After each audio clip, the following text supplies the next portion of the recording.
Il y avait beaucoup d'espoir autour d'iPadOS 18. Des nouveaux iPads viennent d'arriver, le Pro avec une surpuissante puce M4, un R avec une puce M2 tout aussi capable.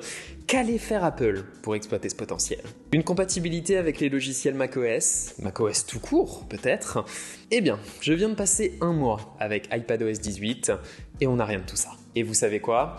Tant mieux. Cet automne, iPadOS va dans la bonne direction, mais ne m'a pas complètement rassuré pour autant. Il faut que je vous explique. Vous regardez Nightech, c'est Thomas, et aujourd'hui on parle d'iPadOS 18, tout de suite après un mot de notre sponsor, Ugreen.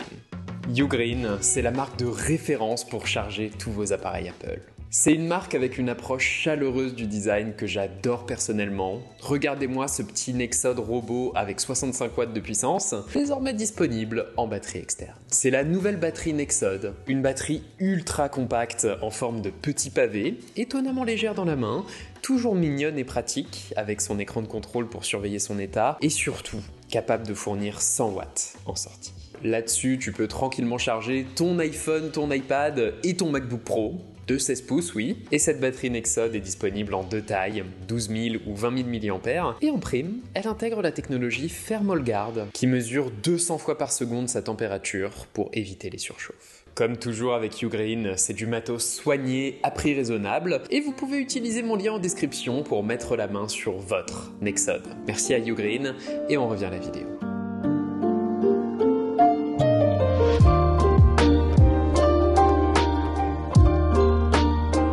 La première chose qui saute aux yeux en installant iPadOS 18, c'est que l'iPad devient plus personnel. J'aimerais dire grâce à l'intelligence artificielle, mais non. Apple et l'Union européenne sont engagés dans un petit bras de fer en ce moment. Donc pour l'instant, on ne sait pas quand Apple Intelligence arrivera chez nous. Mais bon, quelques mois d'attente contre des garanties sur le traitement de nos données et sur la libre concurrence, ça va. Et en attendant, personnel, iPadOS 18 le devient grâce à ses nouvelles options de personnalisation. L'iPad accueille un nouvel écran d'accueil qui n'est plus soumis à la règle des applications qui s'empilent de gauche à droite et de haut en bas. On remercie Android au passage, évidemment, et personnellement j'en ai profité pour me faire un layout plus léger que par le passé, c'est plus épuré, mais sur le grand écran de l'iPad, je trouve ce changement peu impactant au final. Même rempli, le home screen de mon iPad m'a jamais paru saturé, quoi. Par contre, la touche de design qui manquait à iPadOS et à iOS en fait, c'est un mode sombre plus profond.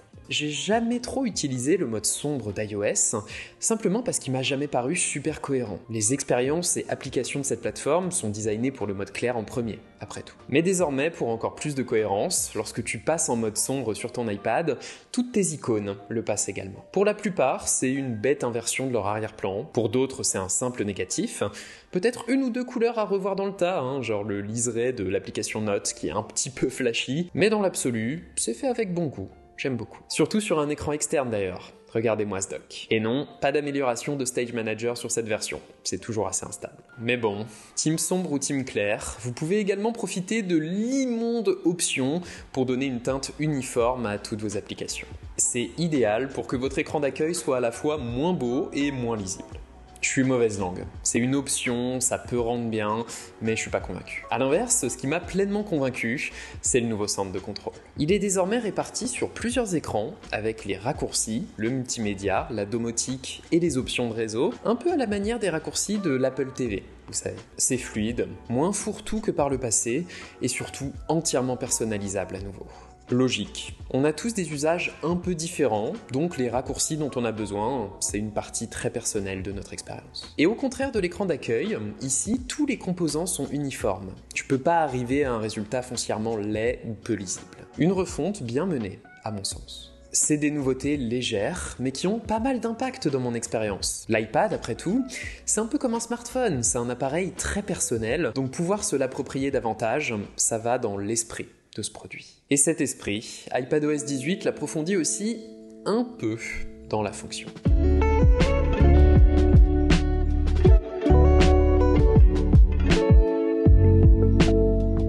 Après 2-3 semaines d'usage d'iPadOS 18, ce que je trouve vraiment notable, c'est à quel point Apple ne dévie pas d'un poil de sa vision de l'iPad comme étant une plateforme indépendante, différente et distincte de l'iPhone, mais surtout du Mac.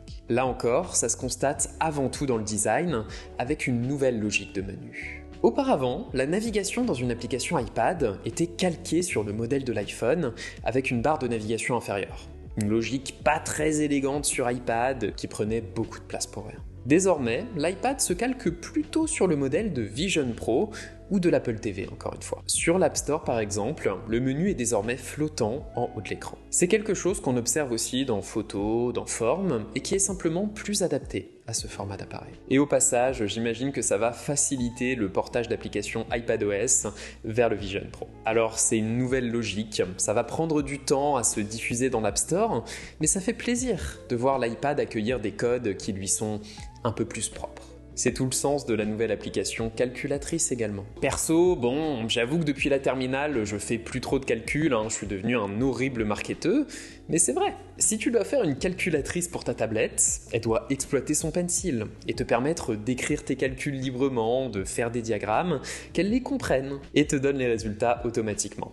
Le tout étant même intégré directement dans l'application Notes. Parlons-en des notes justement. L'iPad, c'est quand même le carnet de notes moderne par excellence. Ça a toujours été le cas.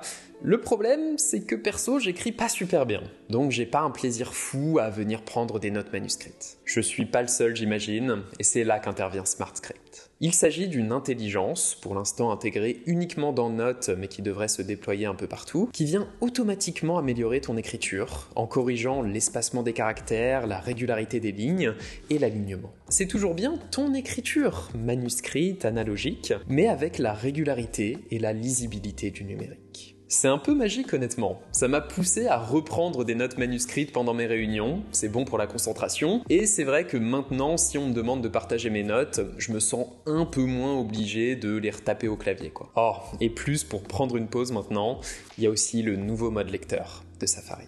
Bah ouais, pour se balader sur le web et faire sa veille informationnelle, il n'y a pas mieux qu'un iPad. Mais c'est vrai que beaucoup de sites abusent sur les bannières publicitaires aujourd'hui. Désormais, dans Safari, le mode lecteur est plus accessible pour offrir une lecture propre et organisée de votre contenu. Si vous l'avez jamais fait, essayez, vraiment, je vous jure ça fait du bien. Et en prime, ce mode est désormais personnalisable, sympa, et on attend Apple Intelligence pour qu'il nous offre également des résumés des articles, ce genre de choses. Alors tout ça, c'est cool. iPadOS 18 vient renforcer ce que l'iPad a d'unique, mais c'est peu. L'iPad reste le support personnel ultime, plus moderne, mobile et intuitif qu'un PC traditionnel, personnalisable dans sa forme, avec ses accessoires, et dans son logiciel, ce que cette mise à jour vient appuyer.